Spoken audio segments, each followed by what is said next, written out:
கர்த்தர் நல்லவர், அவர் கிருபை என்றும் உள்ளது. இன்னைக்கு நம்ம என்ன பார்க்க போறோம் அப்படின்னு சொன்னா, ஈசாக்கு விதை விதைத்தான் 100 மடங்கு அறுவடை செய்தான் அப்படின்னு சொல்லிட்டு நம்ம வேதத்துல வாசிக்க முடியும். ஈசாக்கு ஆசீர்வதிக்கப்பட்டான். ஓகே, அவன் எப்படி ஆசீர்வதிக்கப்பட்டான் அப்படின்னா, பயங்கரமான எதிரிகள் மேலே மேலே மேலே அவனை ரொம்ப தொந்தரவு பண்ணி அவனுடைய ஆசீர்வாதத்தெல்லாம் கெடுத்து போட்டுக்கிட்டு இருந்தாங்க. அப்படி இருக்கும்பொழுது கூட அவன் ரொம்ப பொறுமையாக இருந்தான்.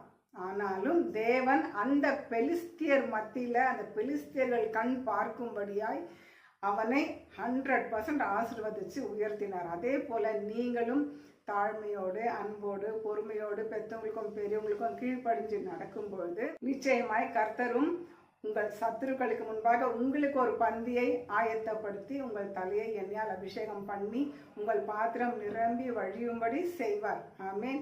மீந்தெடுக்கத்தக்க ஆசீர்வாதத்தினால கர்த்தர் உங்களை நிரப்புவார். எப்போ? நீங்களும் 100% கீழ்ப்படியும் பொழுது. ஆமேன். அதே மாதிரி ஈசாக்கை அவனுடைய எதிரிகளுக்கு முன்னாடி தேவன் ஸ்டெப் பை ஸ்டெப் ஆசீர்வதித்து அந்த ஈசாக்குடைய லெவலே வேற ஆயிடுச்சு. நீங்களும் இன்னைக்கு ஏதாவது ஆசீர்வாதங்கள் தடைப்பட்டு இருக்கு, எனக்கு இந்த நன்மை வரணும்னு நான் எதிர்பார்த்துட்டு இருக்கிறேன், இன்னும் கிடைக்க மாட்டேங்குது, எவ்வளவோ ட்ரை பண்ணுறேன் நடக்க மாட்டேங்குது அப்படின்னு சொல்லிட்டு நீங்கள் ஃபீல் பண்ணுறீங்கன்னா, பிஸ்னஸில் இவ்வளோ நஷ்டம் ஆகிட்டே இருக்குது, பிஸ்னஸில் ஒரு இம்ப்ரூவ்மெண்ட் இல்லை, கஷ்டத்துக்கு மேலே கஷ்டம், நஷ்டத்துக்கு மேலே நஷ்டம், வெளியில் கொடுத்த பணமும் வர மாட்டேங்குது, கடன் கொடுக்கவும் இதுக்கு மேலே ஆள் கிடையாது, எல்லாத்தையும் நான் கடனை வாங்கிட்டேன், இவ்வளோ மன உளைச்சல் மத்தியில் நீங்கள் இருக்கீங்கன்னா, இன்னைக்கு நீங்கள் என்ன பண்ணுறீங்கன்னா, ஈசாக்கை போல உங்களை தாழ்த்தி தேவ சமூகத்தில் ஜெபம் பண்ணுங்க. கர்த்தருடைய சித்தத்துக்கு உங்களை அர்ப்பணித்து ஒப்பு கொடுத்து ஜெபம் பண்ணுங்க. கீழ்ப்படிஞ்சு நடந்துக்கங்க.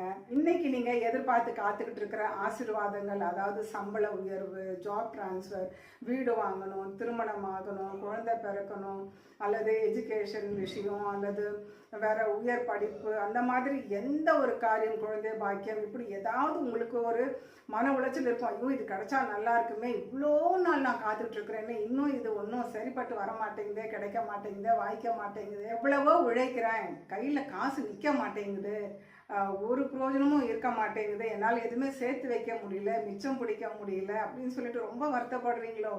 Very simple. நம்மளை ஆராய்ந்து அறிந்து சீர்படுத்திக்கிட்டாலே போதும், சரிப்படுத்திக்கிட்டாலே போதும்.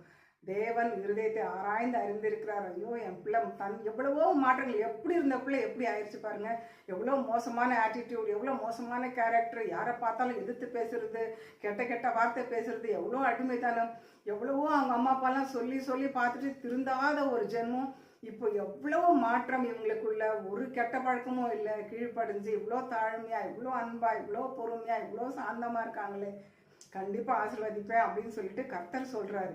So check your self and correct your self. அவ்வளவுதான், வெரி சிம்பிள்.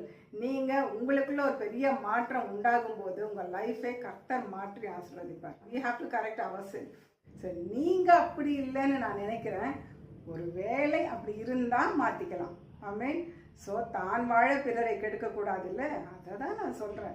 ஸோ நம்ம எந்த காரியம் செய்கிறதா இருந்தாலும் சரி, வாங்கிறதோ விற்கிறதோ கொடுக்கறதோ, அல்லது தேவனை நம்ம கண்ணு முன்னால் நிறுத்தி இது இது செய்ய போகிறேன், இது இது வாங்க போகிறேன், இது இது கொடுக்க போகிறேன், இதை நான் செய்யலாமா, வாங்கலாமா, கொடுக்கலாமா, போகலாமா, வரலாமா அப்படின்னு எல்லாத்தையும் தேவனுக்கு தெரியப்படுத்துங்கள். அதுதான் உங்களுக்கு நீதிமொழிகள் 16ஆம் அதிகாரம் 3ஆம் வசனம் என்ன, உங்கள் செய்கைகளை தேவனுக்கு தெரியப்படுத்துங்கள், அப்பொழுது உங்கள் யோசனைகள் உறுதிப்படும்.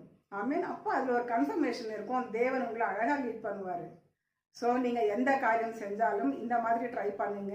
நிச்சயமாக கர்த்தர் உங்களுக்கு ஜெயத்தின் மேல் ஜெயத்தை கொடுப்பார். காரிய சித்தி உள்ள தேவன் காரியங்களை கைக்கூடி வர பண்ணுவார். ஜெயமோ கர்த்தரால் வரும். ஆமீன். ஆமீன். Have a blessed day. God bless you. Bye. இன்னும் நீங்கள் நம்ம வீடியோவை சப்ஸ்கிரைப் பண்ணலைன்னா இப்போவே சப்ஸ்கிரைப் பண்ணிவிடுங்க, லைக் பண்ணுங்கள்.